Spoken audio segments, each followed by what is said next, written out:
The flight was set to be like any other, a regular commercial journey taking off from one city and heading to another. Passengers filed onto the plane, each of them finding their seats with the help of friendly flight attendants. The cabin buzzed with the usual chatter and the hum of luggage compartments closing.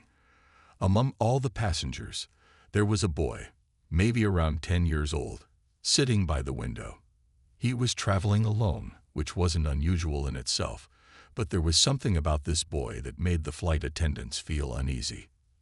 At first it was just a feeling, something they couldn't quite place. He didn't talk much to the other passengers, keeping to himself, but that wasn't necessarily strange.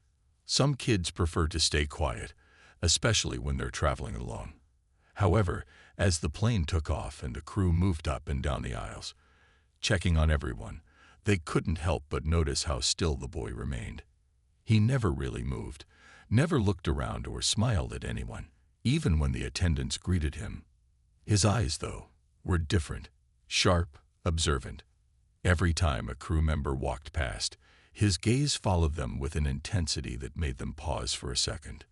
It wasn't a hostile look, but it was unsettling, almost as if he was studying them. The boy kept his feet tucked beneath the seat in front of him, which struck one of the attendants as odd. Most kids would either be fidgeting or pressing their faces to the window, trying to get a good look at the clouds. But not this boy. He sat quietly, feet hidden, hands folded neatly in his lap. There was a certain stillness to him, an almost unnatural calm that made the flight attendants exchange curious glances. The crew continued their routine, making sure passengers were comfortable and safe. But every now and then, one of them would catch a glimpse of the boy's face and feel a growing sense of discomfort. It wasn't like he was doing anything wrong. Far from it. He was perfectly well-behaved, maybe even too well-behaved for his age. He didn't ask for snacks, didn't interact with anyone, didn't ask questions.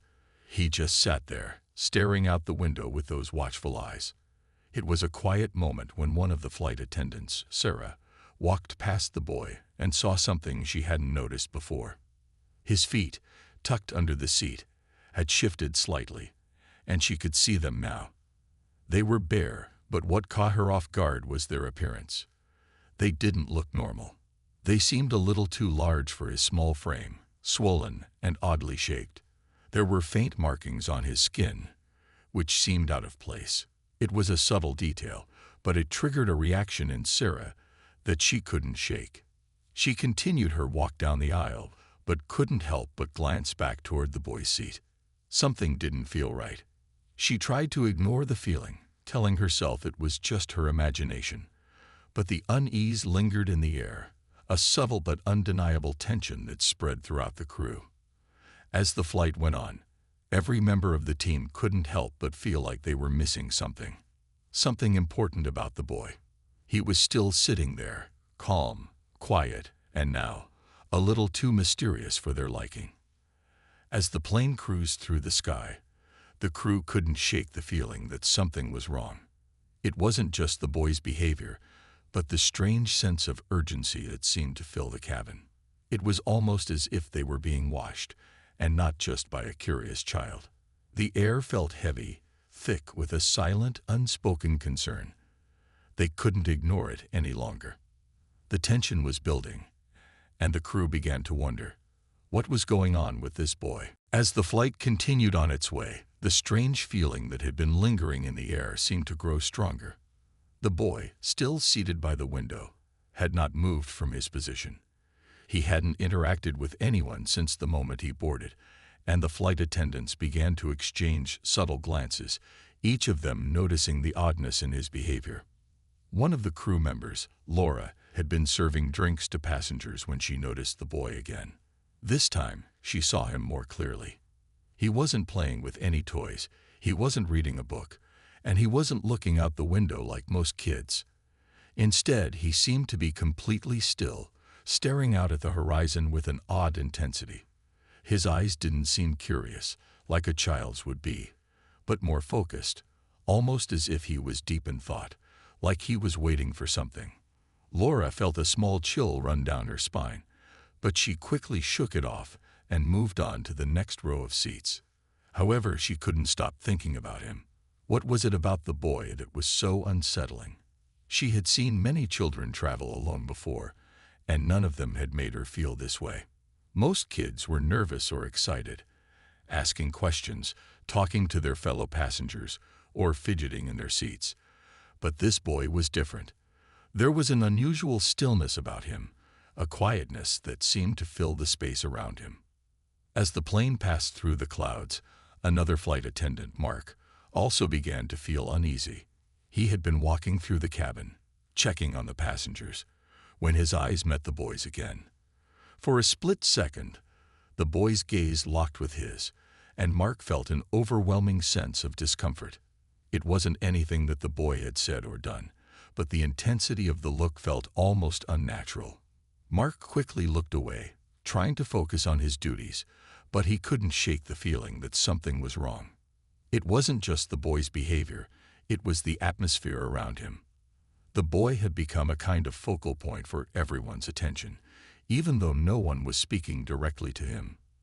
There was an unspoken tension that filled the air whenever anyone walked past him, a strange sense that everyone was subtly aware of his presence, even if they didn't want to be.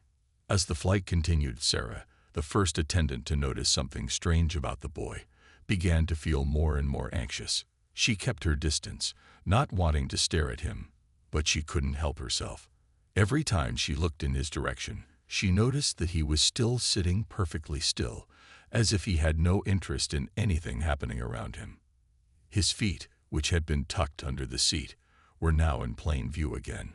Sarah couldn't help but glance at them. And this time, she saw something else.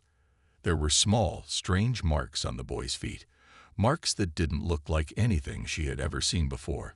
It was almost as if something was happening to him, something she couldn't quite explain. The other flight attendants were starting to notice these things as well, but no one spoke up right away. Instead, they exchanged quiet looks, silently agreeing that something wasn't right, but not knowing what to do about it. There was no clear reason to be alarmed. After all, the boy hadn't done anything wrong. Yet, the strange feeling remained. As they moved through the cabin, each one of them felt a growing sense of unease, as if they were missing something important. They were all beginning to wonder, was this just their imagination, or was there something more going on?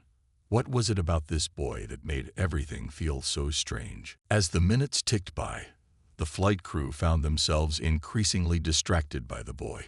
His behavior continued to set him apart from the other passengers, and although no one could put their finger on exactly why, the sense of unease remained thick in the air. The boy had hardly moved since the flight began. He hadn't asked for anything, hadn't spoken to anyone, and had barely acknowledged the flight attendants when they checked in on him. The more they watched him, the more the crew started to feel like something was quietly wrong. It wasn't just his silence that felt odd. It was his entire presence. The way he sat, perfectly still and quiet, seemed out of place on a plane full of people, many of whom were laughing, talking, or playing games. The boy appeared as if he was completely absorbed in his own world, and that was the first thing that started to unsettle the crew. Sarah, the flight attendant who had first noticed the boy's strange feet, found herself returning to his row several times. She couldn't stop glancing at him, even though she was trying to focus on her duties. She had a feeling deep in her gut that something wasn't right, and every time she walked past him, she couldn't shake the sensation. She noticed that he hadn't once looked away from the window, not even to acknowledge the other passengers who had walked by. His face remained expressionless, his eyes focused ahead as if he were waiting for something or someone. As Sarah stood in the aisle, she observed the other flight attendants going about their tasks, each of them casting the occasional glance at the boy. Everyone seemed to feel the same quiet concern, though no one dared speak it aloud. Mark, another attendant, couldn't stop his mind from drifting back to the boy as well. He had tried to ignore the strange feeling that had been building inside him, but every time he walked past, the boy's eyes seemed to follow him. It wasn't the curious glance of a child who wanted to be noticed. It was more like an observant stare, almost as if the boy was sizing him up. Mark decided to keep his distance from the boy, but his thoughts kept returning to the unsettling intensity in his gaze. The boy didn't seem to be afraid or nervous like a child traveling alone often would be. There was something almost unnervingly calm about him, too calm. Mark couldn't help but wonder whether the boy was hiding something the crew had yet to understand. As the flight progressed, the atmosphere in the cabin grew even more tense. The crew continued their duties, but it felt as though their every action was being watched by the boy, even though he was silent and still. It wasn't the typical nervousness that came with flying. It was more like the sensation that something important was being overlooked, something that everyone could feel but no one could name. Meanwhile, the boy remained perfectly composed, not even fidgeting with his seatbelt or looking down at his hands. His stillness was becoming more noticeable to the other passengers too. A few of them had turned to glance at him, perhaps out of curiosity or concern, but he didn't seem to notice them at all. He didn't react to any of the movements or sounds of the cabin, almost as if he were in a world of his own. The more the flight attendants observed the boy, the more they became certain that they were missing something, though they couldn't figure out what it was. It was a feeling that seemed to grow with every passing minute, a sensation that something wasn't right. The crew members exchanged looks, unable to voice their concerns, yet not able to ignore the unease that had settled over the plane. Each of them silently wondered if they should be doing something, but none of them could figure out exactly what. Something was off about the boy, and it was making the whole flight feel strangely uncomfortable. As the flight continued its course through the sky, the flight attendants couldn't seem to shake the strange feeling that had taken over the cabin. The boy, who had remained so still and quiet, seemed to be at the center of it all. The crew members, already on edge, couldn't help but keep their eyes on him, watching his every move, though he still hadn't made any. It was as though he was frozen in place, and the longer they watched him, the more unsettling it became. Sarah, who had been the first to notice something strange about the boy's appearance, couldn't help but glance back at him every few moments. Her instincts were telling her that there was more to this situation than met the eye, but she couldn't quite figure out what. She had already noticed his feet earlier in the flight, but now, as she stood by the aisle again, she found her gaze drawn to them once more. This time, his feet weren't tucked away beneath the seat in front of him. They were exposed, resting flat against the floor, and it was clear they weren't like the feet of any child she had ever seen. The first thing Sarah noticed was the swelling. His feet seemed unnaturally large for his small frame, and the skin looked stretched and tight. It wasn't something that would immediately cause alarm, but it was odd, and something about it made Sarah feel uneasy. She took a deep breath, trying to push away her growing concerns. It could be a medical condition, something harmless, but she couldn't ignore the feeling in the pit of her stomach that told her otherwise. She was used to being able to read people's body language, to understand when someone was nervous or unwell. But this was different. The boy wasn't showing any signs of distress. He wasn't acting strange in any obvious way, but there was still something that didn't feel quite right. As Sarah moved further down the aisle, she noticed that Mark, the other flight attendant, seemed to be keeping a distance from the boy as well. She caught his eye, and for a brief moment, their gazes met in silent understanding. Mark wasn't one to show signs of worry easily, but the expression on his face said everything. He, too, had been keeping a watchful eye on the boy, but had said nothing about it. Sarah could tell that he, too, was feeling the weight of the strange atmosphere that had settled over the flight. It wasn't just the boy's physical appearance that was bothering them. It was the silence that hung around him, the stillness that seemed almost unnatural. Most children on flights were busy, either talking to their parents or fidgeting in their seats, but not this boy. He hadn't said a word, hadn't moved from his spot.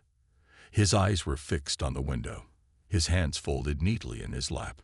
Even his feet, which had now caught Sarah's attention so much, were perfectly still. He was like a statue, completely motionless. Sarah couldn't shake the feeling that there was something wrong with him. It was as if he was hiding something, though she couldn't tell what. Was it possible that he was sick, or was there something more to his presence than anyone realized? Every time she walked past him, she felt her heart beat a little faster, as if her instincts were warning her. The rest of the crew had noticed the boy too, but no one could figure out what to do. Everyone was just quietly observing, unsure whether they were overthinking things or if something really was off. For a moment, the tension in the air was almost too much to bear. The crew was doing their best to maintain a sense of normalcy, but they couldn't ignore the growing unease that seemed to grip the entire flight. The boy's strange stillness, his unusual feet, and his quiet, intense stare were beginning to make everyone feel like they were on edge. The more Sarah watched him, the more certain she became that something was wrong. But no one could say for sure what it was, and the uncertainty only seemed to make the atmosphere heavier. As the flight went on, Sarah's mind raced. She didn't want to jump to conclusions or cause unnecessary panic, but she couldn't help but feel that there was something about the boy that they weren't seeing. Something was off, and she couldn't ignore it any longer. The more Sarah tried to focus on her duties, the more distracted she became by the boy sitting quietly by the window. Her mind kept drifting back to him, replaying every small detail she had noticed. His stillness, the strange markings on his feet, and the way he seemed completely unaware of the growing tension around him. It was all too much to ignore. She had always trusted her instincts, and right now, they were telling her that something wasn't right. But what could she do? She wasn't a doctor, and the boy hadn't done anything to directly cause alarm. Still, the feeling in her gut told her to keep watching, to stay alert. As she continued walking down the aisle, she couldn't help but glance at him again. He was sitting exactly as he had before, motionless, hands folded neatly in his lap, eyes still fixed on the window. Sarah couldn't help but wonder what was going on inside his head. Was he really just a quiet child, lost in his thoughts? Or was there something more to his behavior, something that no one had yet figured out? Across the aisle, Mark was going through the same internal struggle. He had been trying to ignore the nagging feeling that had been building since they first boarded, but it wasn't easy. Every time he walked past the boy, the uneasy sensation grew stronger. The boy's intense gaze never seemed to leave him, and that feeling of being watched only made Mark more uncomfortable. He had worked on flights for years, but this was different. There was something about the boy's presence that seemed off, and it was impossible to shake the feeling that they were all missing something important. Mark exchanged a glance with Sarah, who was now standing a few rows ahead of him. Their eyes met for a brief moment, and without saying a word, they both understood. Something was wrong. Sarah didn't need to speak for Mark to know what she was thinking. He could see it in her expression. They couldn't ignore the situation any longer. The feeling that something was off had grown too strong to ignore. But what could they do about it? Mark wasn't sure, but he knew they had to do something. They couldn't just continue the flight as if nothing was wrong. The last thing they wanted was for something serious to happen and for them to have missed the signs. He had been in enough situations to know that when your instincts are telling you something, you should listen. At the same time, neither Sarah nor Mark wanted to cause a scene. The boy hadn't done anything wrong, and they didn't want to make anyone uncomfortable over something that might not even be an issue. But the tension was starting to build. Every time a flight attendant passed by the boy's row, they couldn't help but glance at him, almost expecting him to do something, anything. But he remained perfectly still, his eyes fixed on the outside world, as if nothing around him mattered. It was almost as if he was waiting for something, like the calm before a storm. The rest of the flight crew was starting to feel the weight of the situation too. They could sense the growing unease, and it was starting to affect their ability to do their jobs. Each of them kept casting nervous glances in the boy's direction, but none of them knew how to address the situation. What if they were just overthinking things? What if there was nothing wrong at all? But the more they watched, the more the feeling grew that they were missing something crucial. Sarah couldn't help but feel a sense of responsibility. She was part of the crew, and it was her job to ensure the safety and comfort of the passengers. But how could she help this boy when she didn't even understand what was happening? How could she be sure that she wasn't just imagining things? The more she thought about it, the more she realized that she couldn't shake the feeling that they were all in danger. And that scared her. Mark felt the same way. The uncertainty was eating at him, but he knew they couldn't ignore it any longer. They had to act. The unease was now too great to brush aside, and it was time to speak to the pilot. Even though they didn't know what they were dealing with, they couldn't take any chances. If something was wrong, they needed to address it before it was too late. The moment had come for them to take action. They couldn't just stand by any longer. As the tension in the cabin grew, Sarah and Mark exchanged another quick glance. They both knew that they couldn't ignore their instincts any longer. The strange feeling that had settled over the flight was becoming too intense to brush aside. They had to take action, even if they weren't entirely sure what was going on. Sarah, now more certain than ever that something was wrong, walked briskly toward the cockpit. She knew that making a decision like this wasn't easy. Flight crews are trained to handle emergencies, but they also know that it's essential to stay calm and rational. The last thing they wanted was to create panic, but the unease was undeniable, and the boy's unusual behavior couldn't be ignored any longer. As Sarah approached the cockpit, she knocked on the door. When the pilot's voice called out, she opened it slowly. "Is everything okay?" the pilot asked, sensing the urgency in her tone. "I'm not sure," Sarah replied, her voice steady but laced with concern. "There's a passenger on board, a young boy. I'm not sure how to explain it, but something feels off. The crew's been noticing strange things about his behavior, and it's starting to make us uneasy." The pilot raised an eyebrow, but didn't interrupt her. Sarah continued, "He's been sitting completely still since we took off. Barely a word, barely a movement. His feet looked unusual earlier, swollen and marked in ways that didn't make sense for a child. It's not so much that he's done anything wrong, but there's something about him. Something's just not right." The pilot listened carefully, processing her words. He had been flying for years, and he understood the importance of following gut instincts. After a few moments of silence, he turned to his co-pilot and gave a brief nod. "We'll keep an eye on the situation," he said, his tone calm but firm. "But I think it's better to be safe than sorry. Let's make preparations to land at the nearest airport. I'll notify air traffic control." Sarah nodded and quickly left the cockpit to relay the message to the rest of the crew. Mark was waiting in the galley, and she quickly explained what had just been decided. The unease that had filled the cabin seemed to lift slightly now that they had a plan in motion, but there was still a palpable tension in the air. The crew was on edge, and the passengers could sense it, too. As Sarah walked back through the aisles, she couldn't help but glance at the boy again. He hadn't moved, and his eyes were still fixed on the window, but now there was something else in his expression. It was almost as if he knew what was happening, like he was aware that things were shifting around him. His gaze didn't meet hers, but Sarah couldn't help but feel that he was watching the entire crew, his eyes following them as they worked. The decision to land the plane had been made, and although it brought a small sense of relief, it didn't completely ease the growing unease in Sarah's mind. What was going on with the boy? Was he truly unwell, or was there something else entirely happening? There were still so many questions, and no answers. But one thing was clear: they had to act quickly.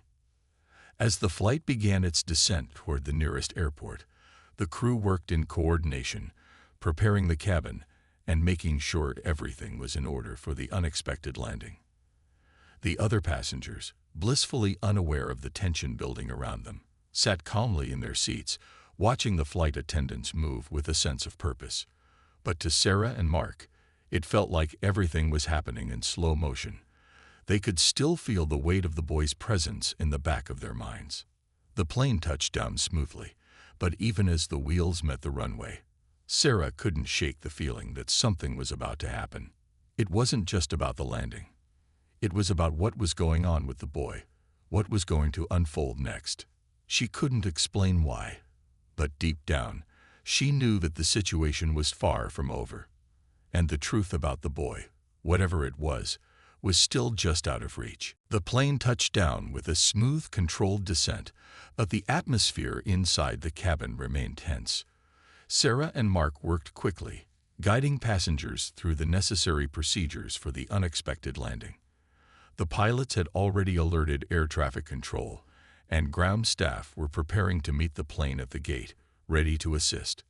Despite the calmness of the landing, Sarah couldn't shake the feeling of foreboding that still hung over her. As the plane slowed to a stop on the tarmac, she made her way down the aisle again, checking on the passengers. The boy was still seated, his eyes fixed on the window, just as he had been throughout the entire flight.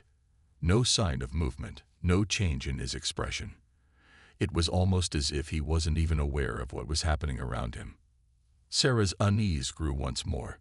She had hoped that landing would somehow bring clarity to the situation, but it only deepened the mystery. The passengers began to disembark, unaware of the reason for the sudden diversion.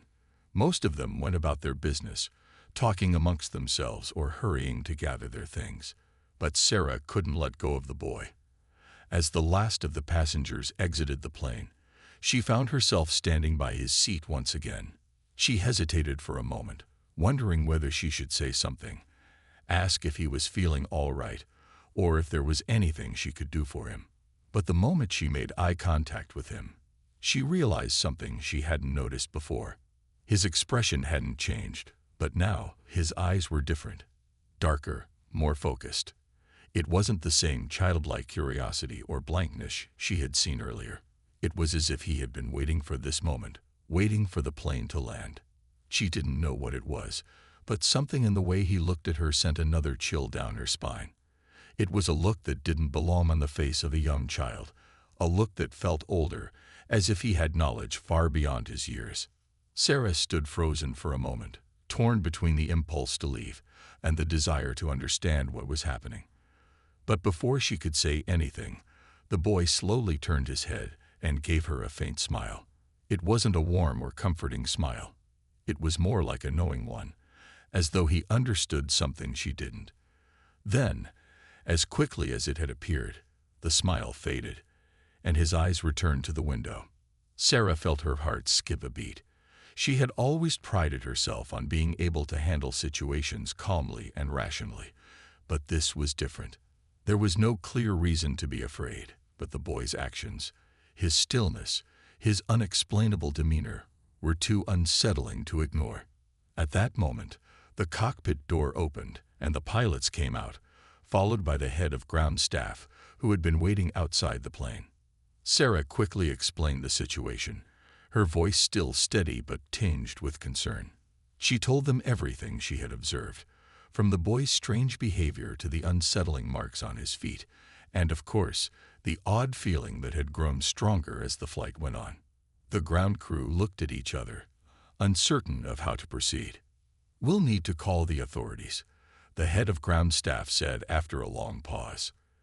"They'll want to have a look at the boy. This isn't something we can handle on our own." As the team made arrangements, Sarah glanced back at the boy one last time. He hadn't moved, still staring out the window. She wasn't sure what she had expected to happen, but the stillness of his presence made it feel as though time had stopped. It was a feeling she couldn't shake, an overwhelming sense that whatever was going on with this boy wasn't over. Minutes later, the authorities arrived, taking charge of the situation. Sarah and the crew gave their reports, explaining everything they had witnessed. The boy was quietly escorted off the plane by an officer who seemed to have no more idea of what was happening than anyone else. As he left the aircraft, Sarah watched him go, her heart still racing. There was something about the way the boy had looked at her, something that felt far from ordinary. And now that he was gone, a deep sense of confusion lingered in the air. Though the immediate danger seemed to have passed, Sarah couldn't shake the feeling that this was just the beginning. The boy's presence, his unsettling silence, and that strange smile haunted her thoughts as she watched the authorities take him away. What had just happened? What had she seen? And what did it all mean? The questions lingered unanswered, and Sarah couldn't help but feel that, in some way, the truth had slipped just out of her grasp. In the days that followed the strange incident on the flight, Sarah found herself reflecting on what had happened, unable to shake the feeling that there was more to the story than she had been able to understand. She had done everything by the book, followed protocol, and the authorities had taken over once the plane landed, but something still didn't sit right. Every time she closed her eyes, she found herself thinking about that boy and the unsettling calm that had surrounded him. The investigation that followed the landing was thorough, but it didn't reveal anything extraordinary. The boy, it turned out, had been traveling alone on a flight that was supposed to take him to visit relatives in another city. The authorities confirmed his identity and found no medical issues or signs of anything that might explain his strange behavior. In fact, after speaking to his family, it became clear that the boy was completely healthy and well-adjusted. He was a quiet child, yes, but there was nothing in his background to suggest any reason for concern. He didn't have a history of medical problems, and nothing in his behavior was classified as unusual by his family. Despite all the explanations, Sarah couldn't help but feel that there was something missing.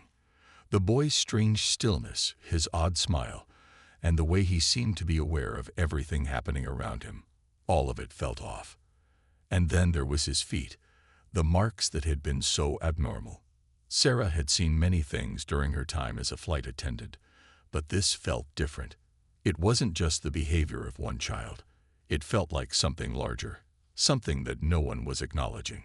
She tried to go about her days as usual, but the memory of the boy lingered. She found herself talking to her fellow flight attendants more often, asking them if they had ever experienced anything like it. But no one had. They had all noticed the strange energy, but no one could explain it. It was as if the whole thing had been a collective shared feeling that no one dared to question too deeply. Weeks went by, and life began to return to normal. Sarah continued working, but every time a new flight boarded, she found herself scanning the aisles, looking for a child who might remind her of the boy. She hadn't realized how much his presence had affected her until she found herself hoping that she wouldn't see someone like him again. It wasn't a fear of the boy himself. It was the fear of not knowing what he had been or what he might have represented.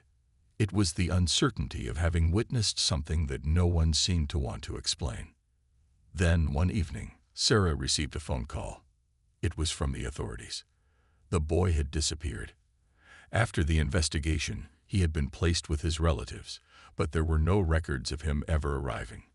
No one had seen him since that day. The authorities were looking into it further, but no one could find any trace of the child. It was as if he had vanished into thin air. Sarah's heart raced as she hung up the phone. The sense of mystery that had surrounded the boy was only deepening. It was one thing to have an unsettling feeling about a child, but now it seemed as if there were more to this than she had ever imagined. She wasn't sure if the boy was somehow connected to something bigger, but deep down, she felt that his disappearance was no accident. As the days passed, Sarah couldn't shake the sense that she would never fully understand what had happened on that flight. The unanswered questions, the strange feelings, the boy who seemed to be both a part of the world and somehow not of it. It all stayed with her. She kept asking herself if she had missed something, if there was a piece of the puzzle that had slipped through her fingers. But no matter how much she thought about it, the mystery remained unsolved. The boy's sudden disappearance only added to the enigma, leaving Sarah and the rest of the crew with a deep sense of wonder and unease that would never quite go away. And though the world had moved on, Sarah would never forget the day she felt the weight of something unexplained, something beyond her understanding on that flight. The boy's presence, so quiet and so strange, had left a lasting mark on her, a reminder that sometimes there are mysteries in the world that may never be fully understood.